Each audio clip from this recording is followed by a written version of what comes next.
आज हम शनि भगवान का कथा सुनाने जा रही हूँ। एक कथा का आप लोग जरूर सुनिएगा। शनि भगवान का कथा सुनने से शनि भगवान सारे संकट से मुक्त कर देते हैं। आप लोग इस कथा का जरूर सुनिएगा। शनिदेव की जय हो, शनिदेव की जय हो। यह व्रत शनिदेव की प्रसन्नता के लिए किया जाता है। जब शनिदेव कुपित होते हैं तो सभी कार्य विघ्न उत्पन्न होने लगता है तथा पसंद होने पर अपार सुख समृद्धि की वृद्धि होती है। कलह कलेश मानसिक तथा शारीरिक बाधाओं का नाश होता है। परिजनों के व्यापार में अनुकूलता आने लगती है। बुद्धि ठीक तरह से काम करने लगती है। इसके अलावा अधूरे काम पूरे होते हैं। बिगड़े काम सहज ही पूर्ण होकर घर में सुख शांति आती। यह सुनकर दशरथ राजा ने कहा कि हे शनिदेव, जब तक नदी समुद्र चांद सूरज और जमीन है तब तक तुम रोहिणी को भेज कर ना जान सके। हे सूर्यपुत्रा, मैं यही वर चाहता हूँ। जब शनिदेव ने यह स्वीकार कर लिया कि ऐसा ही होगा तो राजा दशरथ लौट आए कि अब कभी 12 बरस तक अकेला नहीं पड़ेंगे। तीनों लोकों में मेरा आस सदा बना रहेगा। राजा दशरथ वर पाकर बहुत आनंदित हुआ। अयोध्या में आकर उन्होंने विधि विधान के अनुसार शनिदेव की पूजा किया। शनिदेव ने प्रसन्न होकर उन्होंने पृथ्वीपति राजा बना दिया। एक राजा था, उसने अपने राज्य में यह घोषणा करवा दिया कि दूर दूर से सौदागर बाजार में माल बेचने आए तथा जिस सौदागर का माल नहीं बिकाएगा उससे राजा सवाए खरीद लेंगे। सौदागर पसंद बहुत हुआ। जब किसी सौदागर का माल नहीं बिकता तो राजा के आदमी जाते तथा उसे उचित मूल्यवान देकर सारा सामान खरीद लेते थे। एक दिन की बात है, एक लोहार लोहे की शनिदेव की मूर्ति बनाकर लाया। शनिदेव की मूर्ति का कोई खरीदार नहीं आया। संध्या समय राज कर्मचारी आया और मूर्ति खरीद कर राजा के पास ले आए। राजा ने उसे पूरे सम्मान से अपने घर में रखवा दिया। शनिदेव के घर आ जाने से घर में रहने वाले अनेक देवी देवता बड़े रुष्ट हुआ।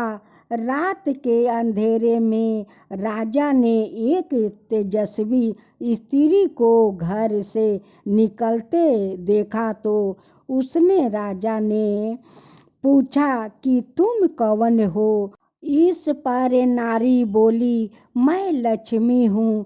तुम्हारे महल में अब शनि का निवास हो गया है, अतः मैं यहाँ नहीं रह सकती। राजा ने उसे रोका नहीं। कुछ समय बाद एक देव पुरुष भी घर से बाहर जाने लगा तो राजा ने उसे भी पूछा कि तुम कौन हो। तो वह बोला, मैं भंवरा हूँ, सदा लक्ष्मी के साथ ही रहता हूँ। जब लक्ष्मी नहीं तो मैं भी नहीं। यह कहकर वहाँ से भी चला गया।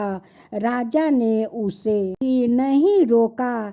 इसी प्रकार धीरे धीरे एक ही रात में धर्म धरण क्षेमा आदि अन्य सभी गणों भी एक एक करके चला गया। राजा ने किसी से भी रुकने का आग्रह नहीं किया।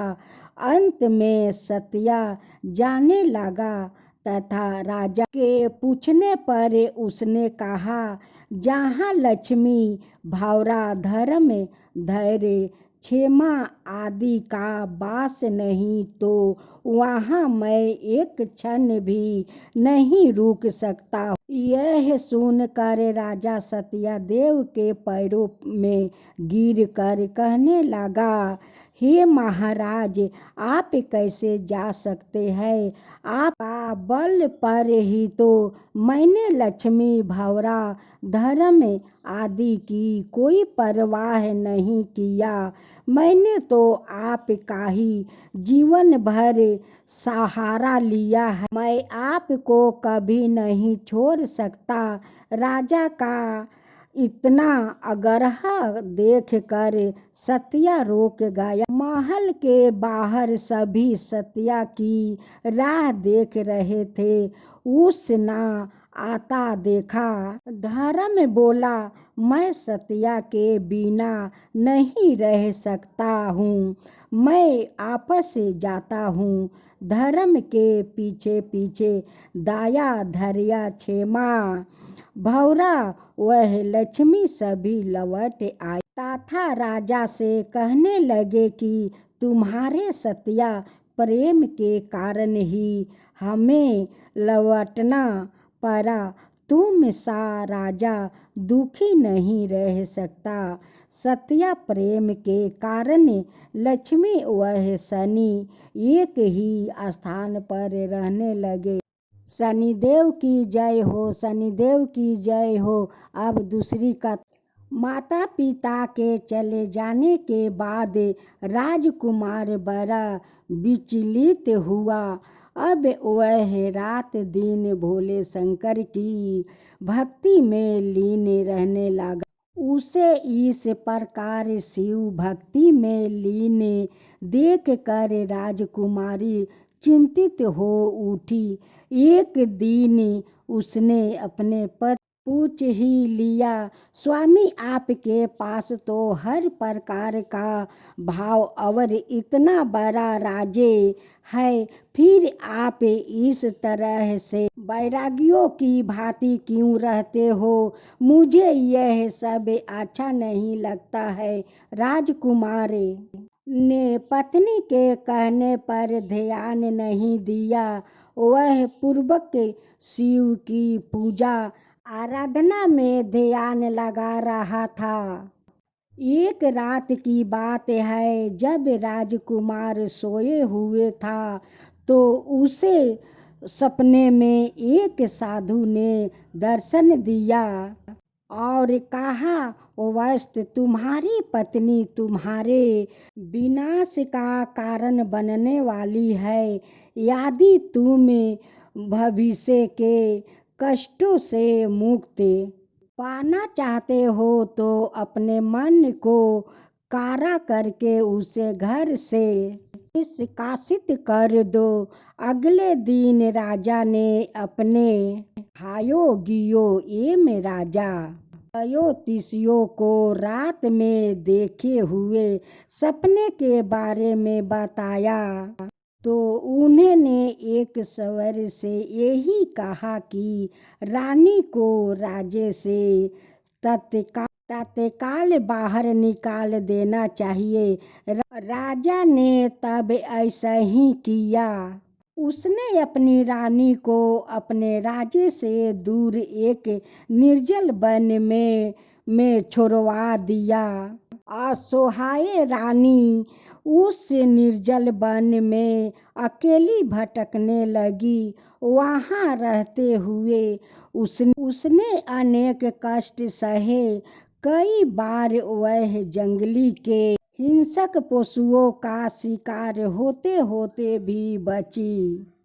एक दिन एक धोबी उस जंगल से गुजर रही थी। उसने जब रानी को उस प्रकार कष्ट सहते देखा तो उसे रानी पर तरस आ गया और उसे अपने घर ले आई। लेकिन धोबिन के पति को रानी का वहाँ आना गवार ना लगा। उसने तत्काल रानी को अपमानित करके उसे अपने घर से निकाल दिया। अपनी पत्नी को भी उसने बहुत लताड़ा। रानी फिर से जंगलों में मारी मारी फिरने लगी। रानी ने साधु के बताए अनुसार ही 16 सोमवारों के व्रत सिद्धि पूर्वक किया। भगवान शिव से अपने दूरा किया गए पूर्वक अपराधों की क्षमा मांगी तो भोले शंकर प्रसन्न हो गए। उन्होंने राजा को सपने में दर्शन दिया और कहा कि तुम्हारी रानी पहले जैसी स्त्री नहीं रही। उसके मन भावों में बहुत परिवर्तन हो चुका है। अब वह उसे अपने महल में ले आओ। राजा ने भगवान शिव के आदेश का पालन कर रानी को अपने महल में बुला लिया। तब से दोनों प्रभु भक्ति में लीन रह कर सुखी जीवन व्यतीत करने लगी। मृत्यु के पश्चात दोनों को शिव धाम में स्थान मिला।